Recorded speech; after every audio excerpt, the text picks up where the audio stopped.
अस्सलाम वालेकुम नाज़रीन, मैं हूं अरसलान खोकर, आप देख रहे हैं प्रोग्राम प्ले फील्ड। आज बात होगी क्रिकेट के अलावा एक गेम की।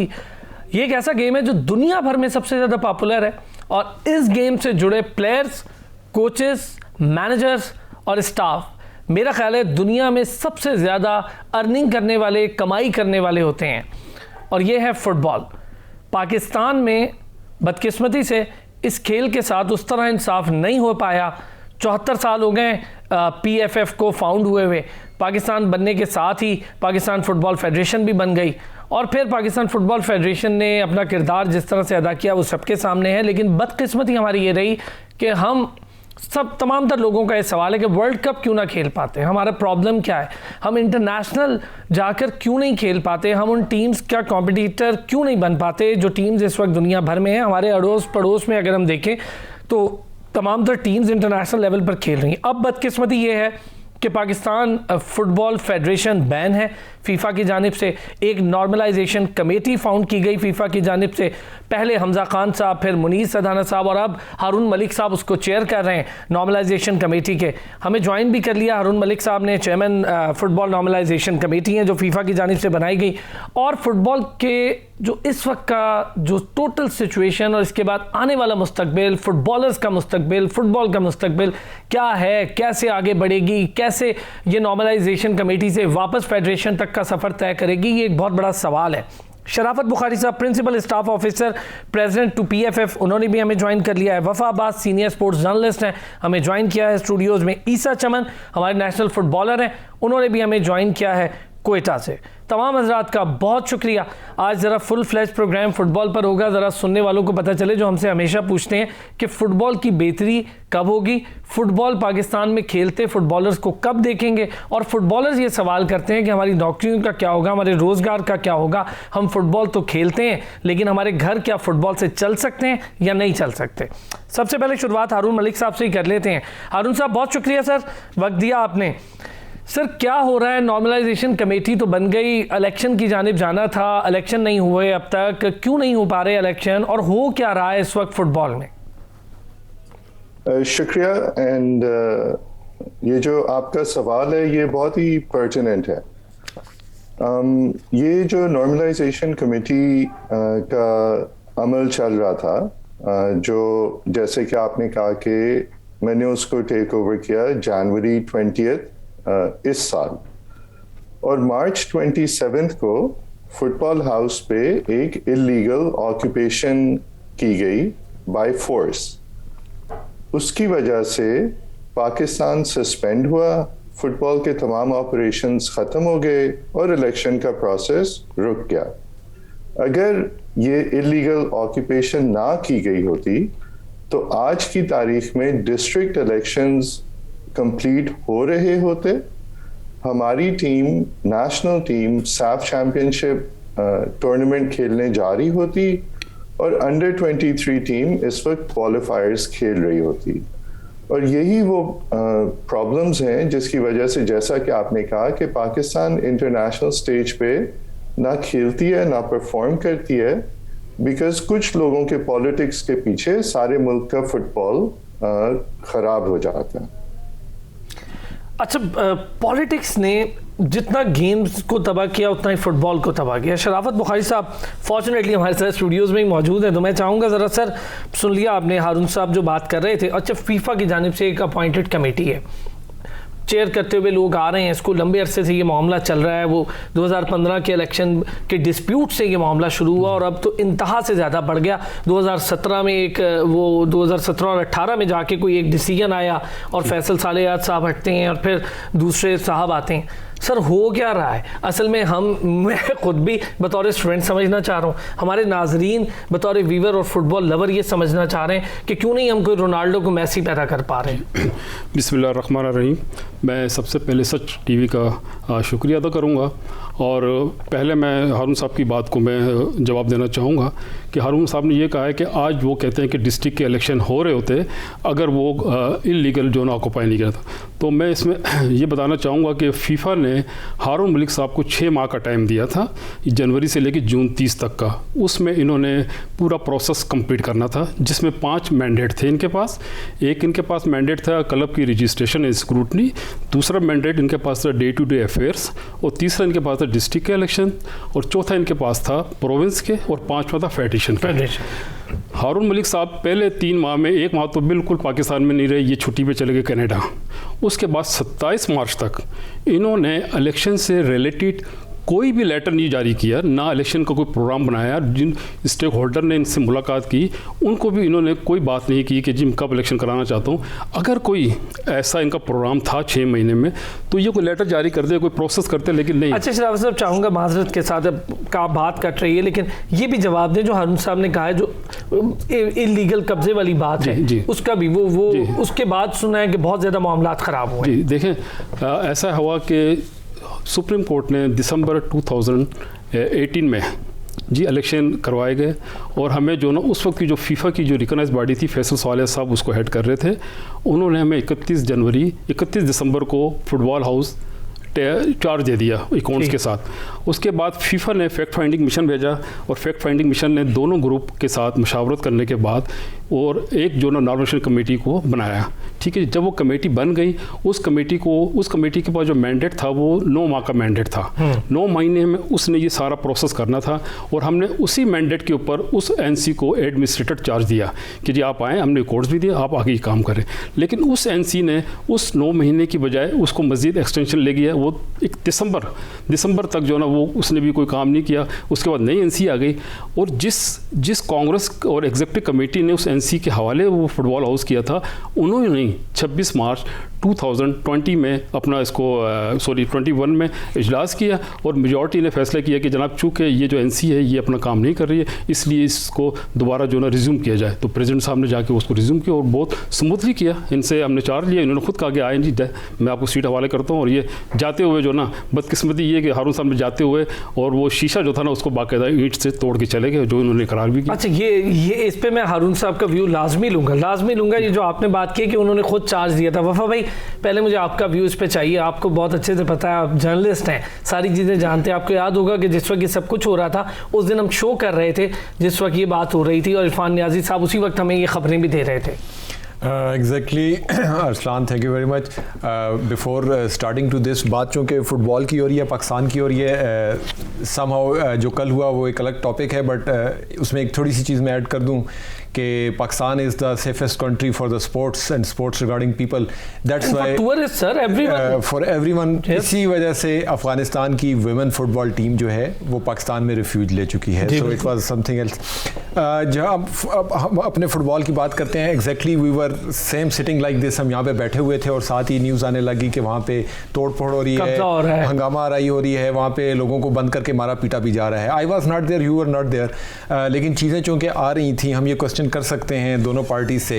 एक बहुत बुरा एक इम्पैक्ट गया कि पॉलिटिक्स की वजह से वो लोग जो स्पोर्ट्स सिखाने वाले हैं, I know Haroon Malik is a good guy, is very gentle chap, I have been playing rugby with him, is very nice. मैं बुखारी साहब को भी जानता हूँ, he is such a gentleman. तो फिर ऐसा क्या वजूहत हैं, वो क्या पॉलिटिक्स हैं, वो क्या पावर्स हैं जिसकी वजह से ये चीज़ एक वर्ल्ड तक एक मैसेज गया कि जिन्होंने फुटबॉल चलाना है वो खुद एक दूसरे को फुटबॉल बना के बैठे हुए। वाह, ये इंपॉर्टेंट। मैं ज़रा ईसा का भी इस पर एक व्यू लूँगा। ईसा फुटबॉल खेलते हैं, नेशनल फुटबॉलर हैं, कितना सफ़र कर रहे हैं इस सारी सिचुएशन में आप, कितनी परेशानी है फुटबॉलर्स के लिए?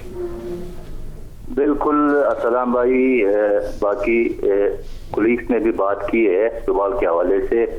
मैं सिर्फ ये बात कहना चाह रहा हूँ कि क्या ये जो 7 साल से जो लड़ाई है, ये लड़ाई फुटबॉल की प्रमोशन के लिए है या कुर्सी की लड़ाई है? पहले तो ये चीज क्लियर होना चाहिए, क्योंकि जितना भी नुकसान ये 6 सालों में प्लेयरों ने और फुटबॉल के ऑफिशियल ने उठाया है, मेरे ख्याल से बाकी स्टेक होल्डर्स ने नहीं उठाया। अब इसमें बहुत सी चीजें हैं जो मतलब इसकी कसूरवार सिर्फ या एक परी को या दूसरे परी को टारगेट करना मेरे ख्याल से मुनासिब नहीं होगा। सब कसूरवार है। अगर देखा जाए इसमें फीफा और एएफसी, उसका किरदार भी बहुत मशकूक है। अगर आप देखा जाए कि जब फर्स्ट टाइम टेक ओवर हुआ था पाकिस्तान फुटबॉल फेडरेशन पे, जब एक इलेक्टेड प्रेसिडेंट को फुटबॉल हाउस से निकाला है, और उस वक्त से लेकर आज तक किसने क्या किरदार अदा किया, पहले ये चीजें डिस्कस होना चाहिए कि जब फीफा ने उसके ऊपर कोई एक्शन नहीं लिया। सबसे पहला जो मसला बनाया ना, अगर फीफा उस वक्त सही एक्शन ले लेता था जिस तरह फीफा के आईन में, फिर उसके बाद एक गैर आईनी गैर इलेक्शन हुआ था सुप्रीम कोर्ट के, उसे वो भी फीफा के आईन के मुताबिक नहीं था। जब भी इस तरह इलेक्शन होता है तो फीफा उसके ऊपर एक्शन ले लेता है, तो फीफा ने कोई एक्शन नहीं लिया। फिर उसके बाद नॉर्मलाइजेशन कमेटी बना, फुटबॉल हाउस उसके हवाले हुआ है। नॉर्मलाइजेशन कमेटी ने जो 17-18 माह में जो ना सिर्फ करप्शन के अलावा एक डिस्ट्रिक्ट का स्क्रूटनी भी नहीं किया, और न किसी मतलब न कोई इलेक्शन प्रोसेस पे गए। उसके बाद जो है ना फिर वो नॉर्मलाइजेशन कमेटी खत्म हुआ है, और उसके बाद हारून मलिक साहब आया। हमें एक उम्मीद की किरण नजर आया कि हारून मलिक साहब अब आ गए, तो इंशाल्लाह हम पर उम्मीद है कि जो मैंडेट फीफा ने हारून मलिक साहब को दिया है उसी मैंडेट के तहत इंशाल्लाह ये इलेक्शन कराएगा। तो मेरे ख्याल से हारून मलिक साहब को चाहे था कि उसी मैंडेट के अंदर जो है ना, जो इनकी टर्नओवर था उसके अंदर जो है ना ये इलेक्शन प्रोसेस स्टार्ट करता था। अच्छा, ये हसन मैं सॉरी अपना ईसा, चूंकि आप फुटबॉलर हैं, आपका दुख हम भी समझ सकते हैं।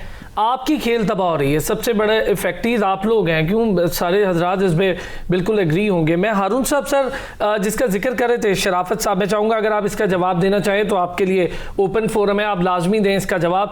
उनका ये कहना था कि आपने सब कुछ जो चार्ज था वो खुद उन्हें दिया था, फिर जाते हुए कुछ इशू हुआ है।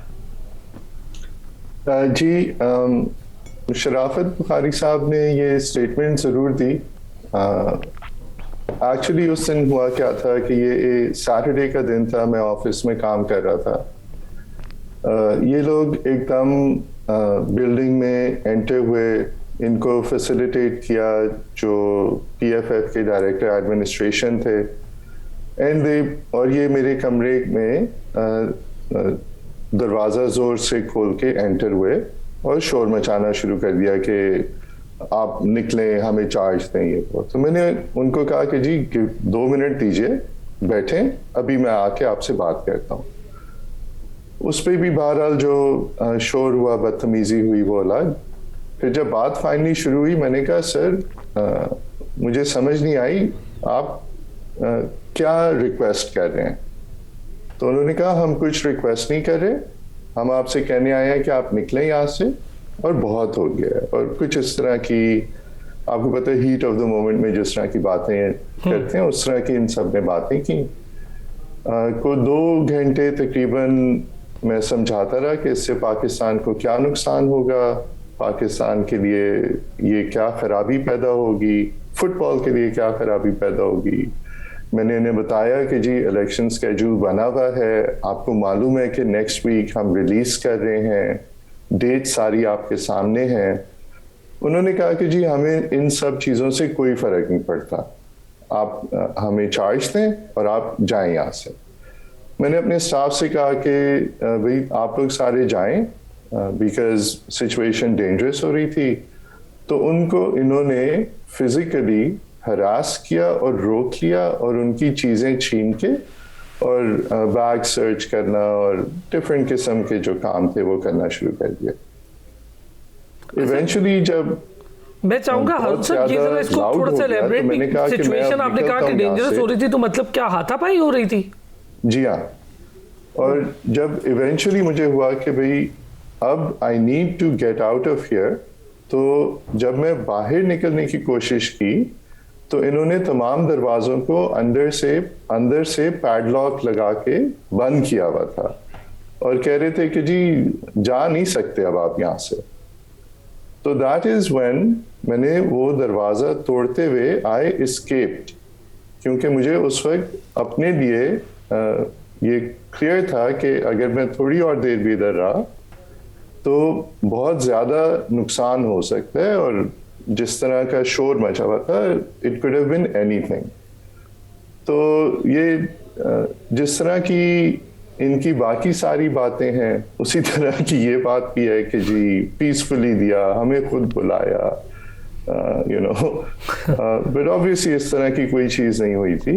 It's very clear. उसके बाद जो इनके स्टेटमेंट थे वो ये थे कि जी पाकिस्तान बैन हो, हमें कोई फ़र्क नहीं पड़ता, आप हमें चार्ज दें, आप हमें अकाउंट दें, आप हमें चेक बुक दें। तो मैंने जब मैं चला भी गया वहाँ से, उसके बाद से फीफा ने इमीडिएटली एक लेटर भी लिखा कि आप इनको चार्ज वापस दें, otherwise Pakistan will be suspended. एक टाइमलाइन भी दी। इन्होंने कहा कि जी we don't care, and then eventually Pakistan got suspended and अभी तक इट इज सस्पेंडेड। जहाँ तक आपने जो बात की अरसलान कि जी नुकसान तो फुटबॉलर्स का हो रहा है, तो and that is very true. So इन लोगों को वहाँ बैठ के जो भी फ़ायदा हो रहा है, नुकसान तो फुटबॉलर का हो रहा है, उससे भी ज़्यादा नुकसान तो पाकिस्तान का हो रहा है, बिकॉज पाकिस्तान बैंड है इंटरनेशनल फुटबॉल से, इंटरनेशनल कम्युनिटी से। पाकिस्तान से आप चैम्पियनशिप नहीं खेल सकता, पाकिस्तान में कोई डेवलपमेंट नहीं आ सकती, फीफा फंड्स नहीं आ सकते। All of these things are happening because एक इलीगल ऑक्यूपेशन हुई भी है। अच्छा, मैं हारून साहब से माजरत के साथ एक छोटा सा ब्रेक लेना है। आप अपनी बात को बिल्कुल कंप्लीट कीजिएगा, मैं वापस आकर शराफत साहब से भी इस पे बात करूंगा, लेकिन पहले आप अपनी बात कंप्लीट करें। सारे हजरात मेरे साथ मौजूद हैं, छोटा सा ब्रेक लेता हूँ।